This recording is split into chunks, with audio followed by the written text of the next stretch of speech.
Hi everybody, Scott here. It's been a long time since I've made a video for this channel, and I've just been thinking about the idea of sort of the state of the atmosphere of the world is that on one hand there's renewed hope, and on another there is the death of grace. And I've shared in previous videos that somewhere in 2016 I just had this awareness that this thing hit me, that something demonic that has been over the world for a long time was broken. It was like it was torn apart, and it just left me with this sort of feeling of renewed hope. Back when I was sort of 16 and 17, let me just get untangled here. I was showing all of these videos on the Illuminati and the one world government and all of that stuff, and it really did. While I was sort of grateful and very interested in the topic, it left me feeling somewhat pessimistic. Like, what's it all matter? We're all going to get killed in the end type thing. And that broke in 2016. And I guess when you talk to people or when you listen to people, you can hear both of those things, either one of those themes in people. It's not both, it's usually one or the other. It's renewed hope and a sense of God doing something. From myself personally, I feel like God has turned up to the world in a way that feels like on the same level of the biblical stories, and that we've all been living this sort of secular life, being bombarded with the culture of this world, and just going along, I think, under various levels of deception. And all of a sudden God is showing up, and there's a sense of His Spirit in the world in a way that I don't think I've ever felt it. And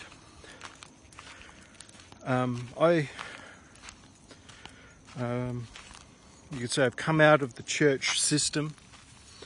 I look back and I never really was a part of it. I never felt a part of it. I never felt like I thought I was, and I tried, but it just never really worked. And long story short, I found myself outside of that system. And I found God outside of that system. I was like, it seems like a no-brainer, but it's like there's a sense when you feel removed from that place that there's a disqualification. But really, it's an education, but for a lot of people, it's what's the word I'm looking for? A promotion, a graduation, and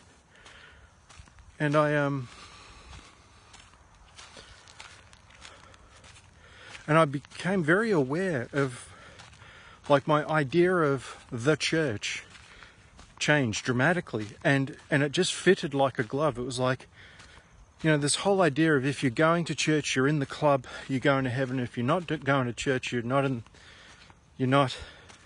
going to heaven, and you're not a Christian. To me, that is very unhealthy thinking. And I came to see that there's people inside that system, there's people outside that system that are part of the kingdom, that are they're believers. We're trying to follow the truth. And it's fair to say that there's a lot of people inside church culture, the church system, that hate the truth. They don't want to know the truth. They're hiding from the truth in there. And the same is true outside of it as well. So there's this idea of people Sammy's looking for something. The idea of seeking truth. And where am I going with this? Sammy, you've distracted me. All right, come on. I think better when I'm walking. And this experience in 2016, I started noticing other people talking about it and sharing a similar testimony, a similar experience. And these are people from all walks of life. And then I started hearing,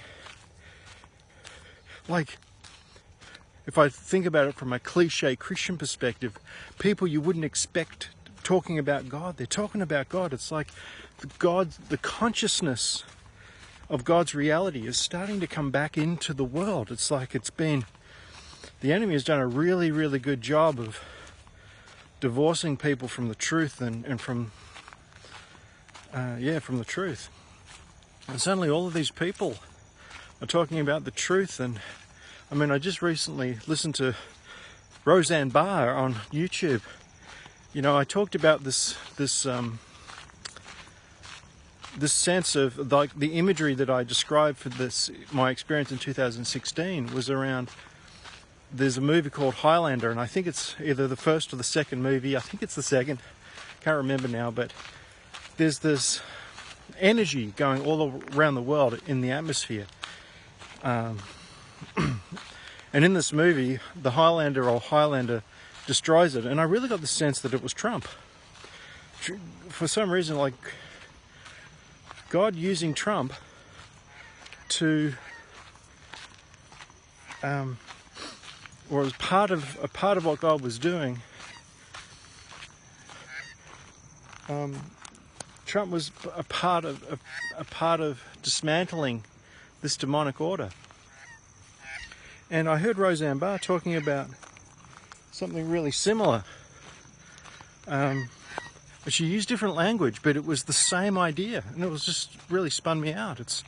There's something going on, and I heard Mark Taylor today talking about this movement of people wanting the truth and wanting to come back to God and all of that, as the spirit of Elijah. And it really it hit home. I mean, I remember, I'll share a story back in early 2000s when I was doing my own Christian journey and I was trying to figure everything out and working through stuff, and I became aware of this what they call the Jezebel Spirit.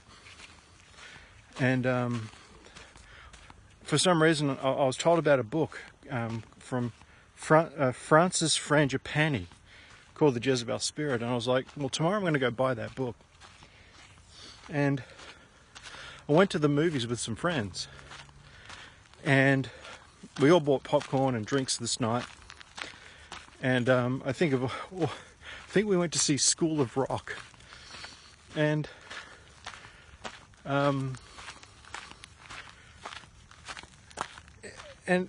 throughout the night, we're all dropping stuff, pouring our popcorn everywhere, like the classic scenario. I asked someone what the time was, and they're holding a bag of popcorn, and they tipped their hand over to check the time and tipped their popcorn over.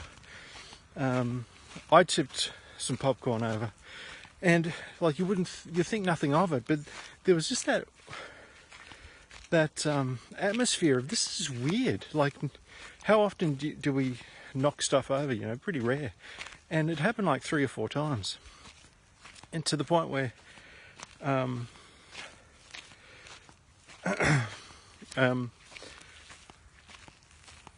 we needed to get a key from someone, long story short, and he had it in his ashtray in his car. He kept like nuts and bolts and all of this sort of stuff, and he gave me his car keys to go and get the key. And I'm opening this ashtray, and I'm trying to be really gentle with it, and I pull it out too far, and all of the stuff falls on the ground. And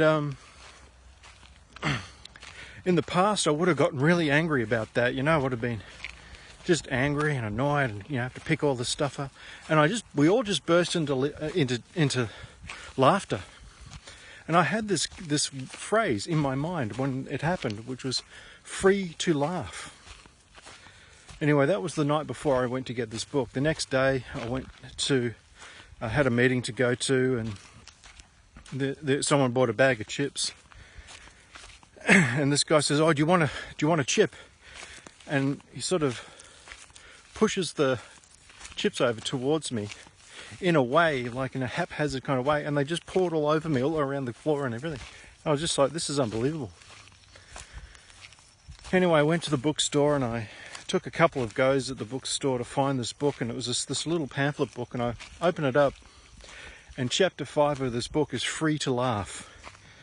And it all talked about the spirit of Elijah. And it just spoke of my future, my destiny. So it's interesting that now the Spirit is awakening in people from all walks of life, and it feels genuine. It feels like God, because it doesn't have a Christian label all over it. It's got God on it, because it's, well, I mean, I guess you just, one's discernment, and you pick these things up. And so I guess I'm kind of going off in different directions tonight, but ever since 2016, it's like I think it talks in the scriptures about the sword sort of dividing things. I can't quite recall where it is and all of that, but the sense of the sword dividing the bone from the flesh, or something like this. But it's like everything's being revealed at the moment, and people in the world, like prominent people, are doing the most crazy things, like stuff you look at and you think, these people are not right. How can they not see that they're revealing themselves? I won't go into specifics, but you guys that are watching this, that may still be watching this, will know what I'm talking about. It's like God is revealing the truth of everything. And people see Trump as this reality show goofball who's become president. It's a deception. It's not true. He is a man who I think's been tested for a long, long time. And he was always presidential material, but he was hidden. He was hidden. And I see it as he was a presidential. He was a president.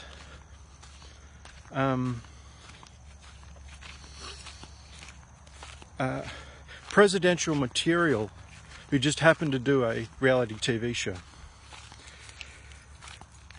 And people have judged him. They've judged him as this buffoon, this and that, and so much judgment's been heaped on this guy. And from my own journey, look at that sunset.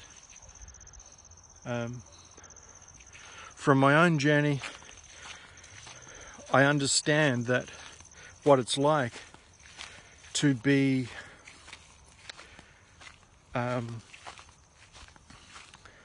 slandered and accused of things that aren't true, but be seen in the eyes of others as guilty without any truth to anything whatsoever. And I see that's happening to Trump. I think it happens to a lot of people. I think it's the way the enemy tries to take out people that want to follow him.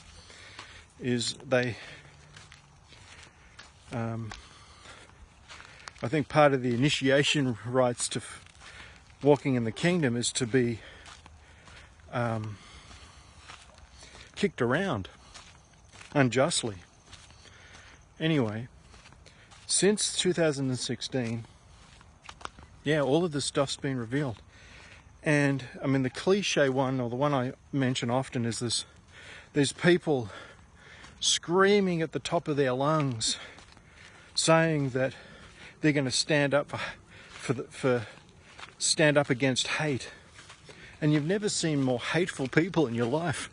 It really is people's judgments coming to the surface. I mean, it's everywhere. This whole thing of wherever you're pointing a finger, you've got three fingers pointing back. And the world is going crazy. And I think the reason the world is going crazy is because God is in this, is turned up to do some work in this world. And the enemy is going absolutely ballistic. And on one level, he's doing everything he can to regain control. I mean, I've seen the media like it was like the media's been outed. They've been showing up. The veil's been torn, and their tricks and lies and deceptions are plain to see.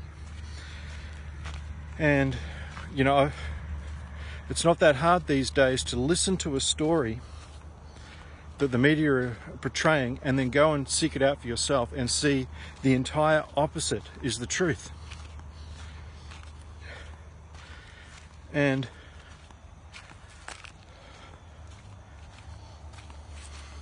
this is just happening on a global scale. It's happening on an individual level. And there's those that are under deception. They can't see the truth yet. They can't see what's going on, and they think Trump is a this and a that, and they're really scared for the world. Whereas there's a whole group of other people that have this huge optimism, and it's just night and day. And the theme of this, the second part of this video is the death of grace. The world has gone crazy, eating from the tree of the knowledge of good and evil. They've divorced themselves utterly from God. It's like God has removed His grace from, kind of like from those that don't follow Him, and they're reaping the full fruits of the knowledge of good and evil and the judgments that they've made against whatever. And so on one level, the enemy's doing everything he can through the media and all of this to keep people blind and unable to see the truth. And then on the other hand, he's exposing himself all at the same time. And it's just astounding to see it happening in real time. And they're turning on their own. So yeah, what I was going to say before is there's people that just don't know the truth yet. They're under the Luciferian spell, essentially. They see the world through the eyes of the media and all of this. Then there's those that are the Luciferians, that know God exists and hate Him and want to kill God and kill His people. And those people appear to be going down. And they're being revealed left, right and centre. And so what I mean by the death of grace is people are like, I guess Roseanne, I mean, I've mentioned her for a second time. You know, she made this tweet. I can't really recall the gist of the tweet, but she was labelled a racist. And from my memory of it, it wasn't a racist comment. In fact, those that judged it as racist, to me, are the racists. And that have a judgment. And I don't want to harbour on Roseanne. It's just I saw a couple of videos recently which I really found quite interesting. But you say one word out of step and you are gone. You are condemned. You are, you know. And that spirit, to me, that is a spirit of murder. It is a spirit of death. Because, I mean, you see these hooded creatures running around wanting to beat up the fascists. And they're indeed the fascists. And anyone that wants freedom, anyone that just wants people to live in freedom and mind their own business and take care of their family, and, you know, I looked at as full of these hateful criminals by people that would want to murder them. It's really amazing. So there's like a ramping up of this demonic energy in the world, and I think it's trying to discourage people and thinking that nothing's going to change, that it's all going downhill. And so that's what I mean by the death of grace. But what I think it is it's God has removed His grace from those that would seek to harm His people or are against Him actively, while at the same time God's grace is turned up into this world to take care of it and to reverse what appears to be the agenda. I think plain and simply was to enslave the world again, or enslave the world, bring about a worldwide socialist order, which would just lead to countless deaths. And I think a lot of us could see it coming, and God has stepped in, and that's His grace. So it's happening, and I guess we've just got to watch and wait and pray. Now, people would want to politicize all of this stuff. You know, the moment you say, "Oh, look, I'm a believer in this or that," you know, it gets political and judgy. And I guess that's the other side of this argument is. The key is not to judge that we're seeing, because it's so blatantly upside down. You know, you see people full of anger and hate and murder, pointing their finger at someone else, calling them all sorts of names, and it's them they're talking about themselves. You know, it's the ultimate projection and so on. And it's very easy to get angry. It's very easy to